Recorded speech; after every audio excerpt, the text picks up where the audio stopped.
Proses stokastik.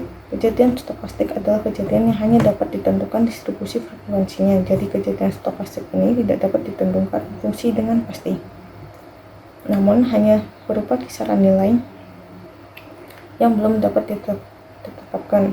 Contoh dari kejadian stokastik adalah jumlah daun yang berguguran setiap harinya. Helai-helai daun berguguran dari hari ke hari, namun belum dapat dipastikan berapa jumlahnya dan fungsi seperti apa yang dapat menggambarkan proses bergugurannya daun-daun tersebut. Contoh proses stokastik.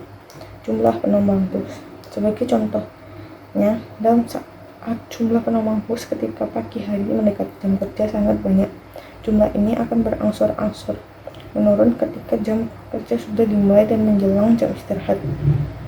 Jumlah penumpang akan kembali naik ketika jam pulang kerja. Hal ini berlangsung hampir setiap hari, namun tidak dapat dipastikan fungsi apa yang mendekatinya. Jumlah pengunjung Grojogan Sewu. Jumlah pengunjung Grojogan Sewu akan meningkat tajam pada saat liburan sekolah maupun weekend.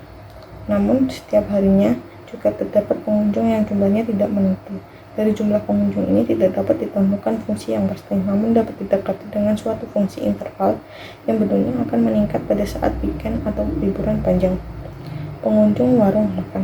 Pengunjung warung makan akan meningkat pada saat jam makan dan istirahat, tetapi akan berangsur-angsur berkurang ketika jam makan setelah usai. Begitu seterusnya. Model stokastik yang adalah model matematika di mana gejala dapat diukur dengan derajat kepastian yang tidak stabil. Pada model stokastik disebut juga model probabilistik. Peluang dari masing-masing kejadian benar-benar dihitung. Menyusun sebuah model stokastik cenderung lebih sulit dalam model deterministik. Kaidah-kaidah peluang adalah alat matematika yang cukup vital dalam menyusun model stokastik.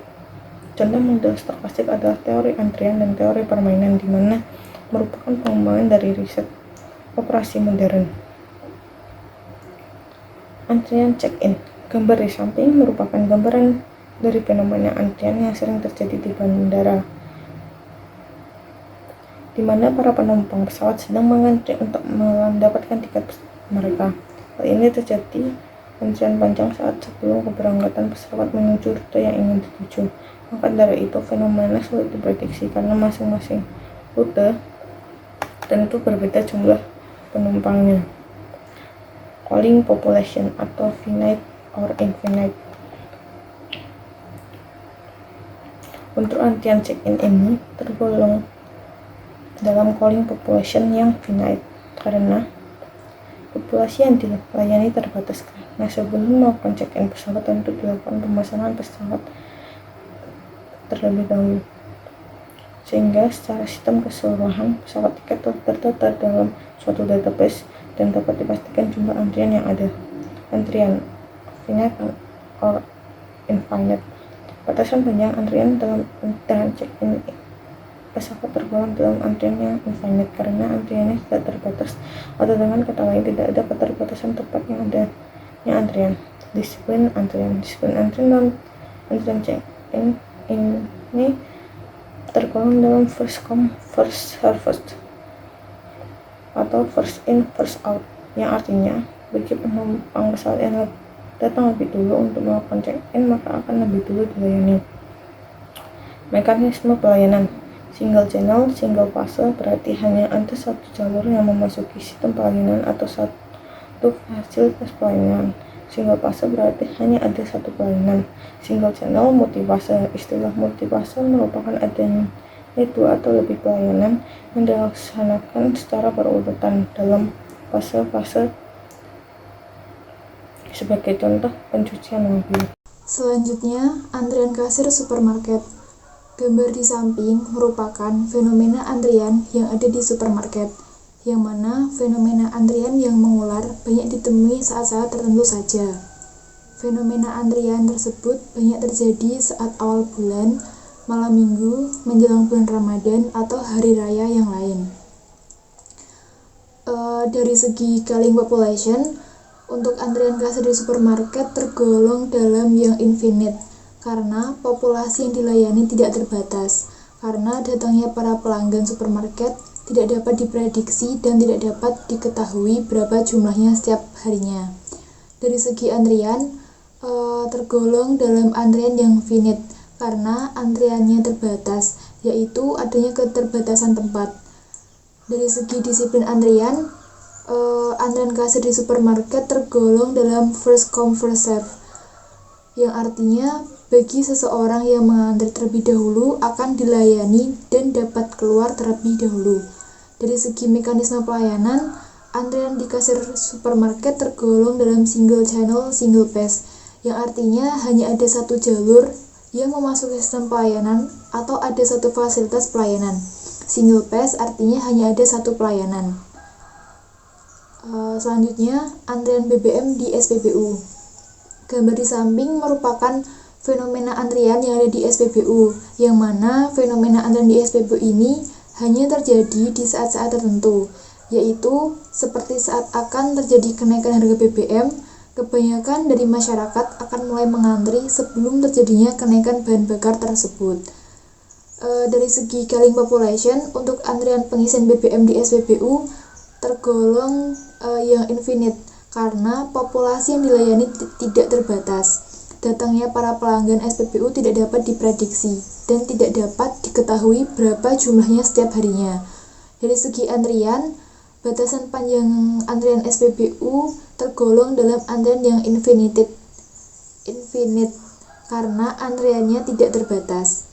Dari segi disiplin antrian, pengisian BBM di SPBU tergolong dalam first come first serve, yang artinya bagi seseorang yang mengantri terlebih dahulu akan dilayani dan dapat keluar terlebih dahulu. Mekanisme pelayanan dalam antrian SPBU ini tergolong dalam single channel single pass, yang artinya hanya ada satu jalur yang memasuki sistem pelayanan atau ada satu fasilitas pelayanan. Single pass artinya hanya ada satu pelayanan. Kemudian antrian pencucian mobil. Gambar di samping merupakan fenomena antrian pencucian mobil, yang mana fenomena tersebut hanya terjadi di saat-saat tertentu, misalnya saat weekend atau saat lebaran. Banyak orang melakukan pencucian mobil setelah mudik lebaran. Dari segi carrying population, untuk antrian pencucian mobil tergolong dalam infinite karena populasi yang dilayani tidak terbatas. Pesanan konsumen dan kedatangan orang yang ingin mencuci mobil tidak dapat diprediksi jumlahnya. Dari segi antrian, batasan panjangan antrian pencucian mobil tergolong dalam antrian yang finite karena keterbatasan tempat. Kemudian disiplin antrian. Disiplin antrian dalam antrian pengisian pencucian mobil tergolong dalam first come first serve, yang artinya bagi seseorang yang mengantri untuk mencuci mobil terlebih dahulu akan dilayani dan dapat selesai lebih dahulu. Dari segi mekanisme pelayanan, antrian pencucian mobil tergolong dalam single channel multipass. Istilah multipass menunjukkan terdapat dua atau lebih pelayanan yang dilakukan secara berurutan. Kemudian game teori. Teori permainan atau game teori adalah suatu pendekatan matematis untuk merumuskan situasi persaingan dari konflik antara berbagai kepentingan. Teori ini dikembangkan untuk menganalisa proses pengambilan keputusan dari situasi-situasi persaingan yang berbeda-beda dan melibatkan dua atau lebih kepentingan. Dalam permainan, asumsinya adalah bahwa setiap pemain atau individu atau kelompok mempunyai kemampuan untuk mengambil keputusan secara bebas dan rasional. Setiap pemain dianggap mempunyai suatu set strategi untuk dipilih. Strategi menunjukkan bahwa setiap situasi yang timbul digunakan untuk merumuskan tindakan yang harus diambil. Kemudian elemen utama game teori. Terdapat 4 elemen utama, yaitu ada player, strategi, outcome, equilibrium. Player atau pemain adalah suatu pemain atau pengambil keputusan yang rasional. Kemudian yang kedua ada strategi. Strategi adalah aturan yang diperbolehkan dalam permainan. Elemen yang ketiga yaitu outcome atau hasil yang diperoleh dari setiap keputusan. Elemen yang keempat adalah equilibrium, merupakan keseimbangan yang paling optimal di mana pemain tidak bisa lagi mengubah posisi. Contoh aplikasi game teori.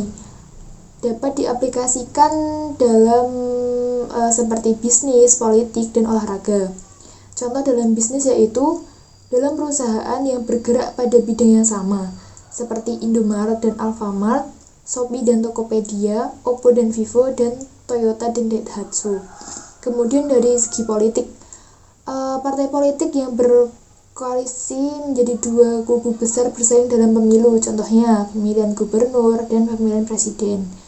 Dari segi olahraga, pada permainan yang melibatkan dua individu atau kelompok dalam pertandingannya, seperti sepak bola, bulu tangkis, dan catur. Kemudian manfaat game teori. Yang pertama yaitu mengembangkan suatu kerangka untuk pengambilan keputusan dalam suatu persaingan. Manfaat yang kedua yaitu menguraikan metode kuantitatif yang sistematik bagi pemain yang terlibat dalam persaingan untuk memilih strategi yang tradisional dalam pencapaian tujuan. Untuk manfaat yang ketiga yaitu membuat strategi negosiasi ataupun strategi dalam persaingan bisnis yang diwarnai oleh terjadinya konflik. Kemudian ada keterbatasan dalam game teori. Yang pertama yaitu asumsi kebijakan game teori adalah bermain aman. Namun, para pemain cenderung mengambil resiko besar untuk memperbanyak keuntungan. Keterbatasan yang kedua yaitu strategi yang ditentukan tidak selalu tepat.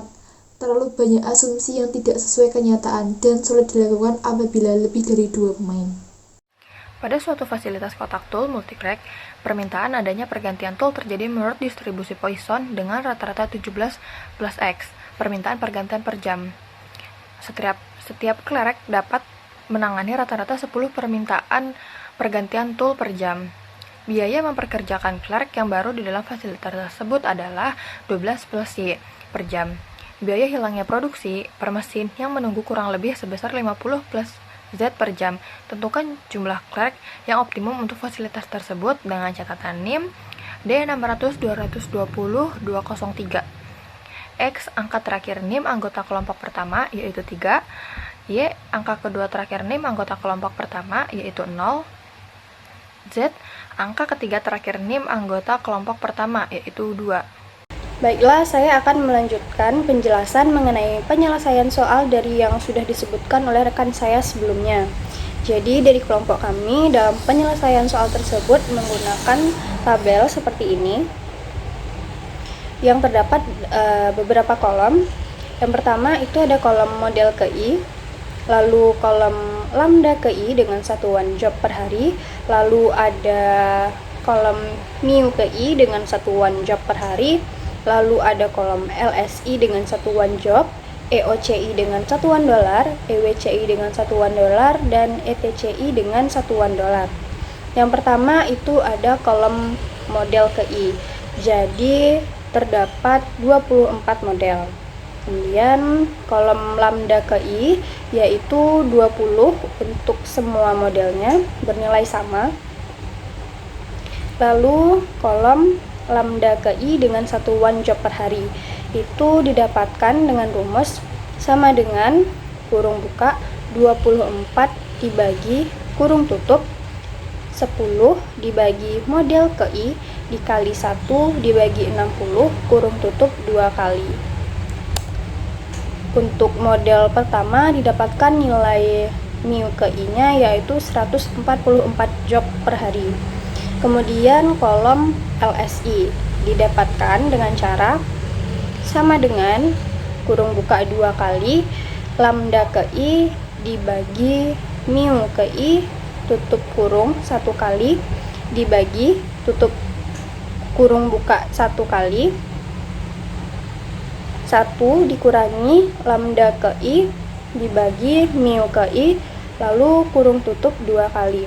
Pada model pertama didapatkan nilai LSI yaitu 0,1613 job.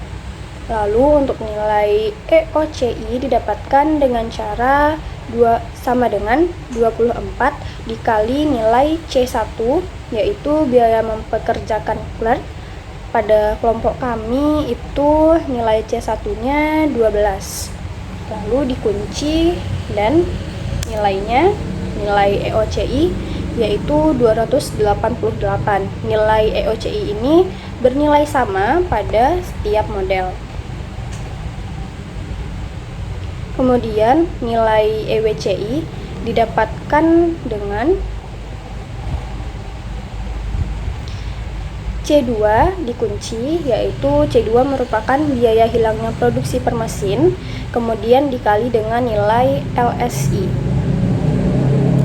Di enter, didapatkan nilai EWCI dari model pertama yaitu 8,3871. Lalu selanjutnya ada nilai ETCI. Nilai ETCI ini didapatkan dengan cara sama dengan kurung buka 24 dikali C1 dikunci kurung tutup ditambah kurung buka C2 yaitu 52 dikali dengan nilai LSI lalu kurung tutup 1 kali. Lalu di enter, didapatkan nilai ETCI pada model ke-1 yaitu 296,3871. Setelah didapatkan seluruh nilai ETCI dari setiap model seperti ini, lalu dicari nilai maksimum dan minimum dari ETCI tersebut. Nilai maksimumnya ini didapatkan dengan cara sama dengan rumus maksimum, lalu diblok di kolom ETCI-nya seperti ini, lalu di enter. Nilai maksimumnya yaitu 296,3871. Kemudian untuk nilai minimumnya itu menggunakan rumus minimum, lalu tabel ETCI-nya diblok seperti ini, sama seperti yang tadi, lalu di enter. Nilai minimumnya yaitu 288,3027. Jadi jumlah optimum clerk untuk fasilitas adalah 296,3871 atau jika dibulatkan sama dengan 296,4. Saya kira itu yang dapat disampaikan oleh kelompok kami. Kurang lebihnya saya perwakilan dari kelompok saya memohon maaf. Semoga dapat dimengerti. Wassalamualaikum warahmatullahi wabarakatuh.